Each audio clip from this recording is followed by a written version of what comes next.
Savremena oprema za praktičnu nastavu san je svakog đaka koji želi da se kvalitetno obuči za školovani posao, kaže Milan Vještica, učenik 3. razreda Mašinske škole. Radimo na novim programima, nismo još, kao što sam rekao, radili na ovome, ali nadamo se da ćemo raditi, da ćemo imati neko iskustvo sa tim. Preduzetnička agencija Preda godinu dana radi na ovom projektu. Istraživanja su pokazala jedno, da iz škole mnogi izlaze bez praktičnog znanja. Poslodavci često nisu zadovoljni ponudom na tržištu rada. Čak 92% od anketiranih preko 200 poslodavaca se izjasnilo da nisu zadovoljni sa kvalitetom radne snage. Sredstva za opremu donirali su USAID, kompanije Siemens i ArcelorMittal i Evropska komisija.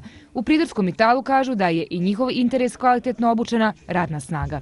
Zaista nam je cilj unaprijediti proces obrazovanja, prije svega mladih ljudi, jer ti ljudi će sutra biti naše kolege, naši radnici. Poslije ovakve obuke i nastave nećemo više morati obučavati dodatno te učenike, oni će moći odmah u proces proizvodnje u svojim zanimanjima. Na novoj opremi za praktičnu nastavu, pored redovnih đaka, bit će omogućena prekvalifikacija i obrazovanje odraslih. Sve se radi znači zbog praktične nastave, zbog usavremenjenja praktične nastave da bi pratili trendove evropskih zemalja. Prijedor je pozitivan primjer gdje lokalna zajednica učestvuje u unapređenju i obrazovanju mladih kadrova. Bez saradnje gradske uprave, razvojne agencije, tržišta rada i prosvjete, kažu, rezultata nema. Svaka donacija u smislu doniranja opreme i onih sredstava od kojih naši đaci mogu naučiti ono što našem tržištu treba je zapravo unapređenje društva u cijelini. Već od sutra đaci 3 prijedorske srednje škole praktično znanje sticaće na mnogo kvalitetniji način,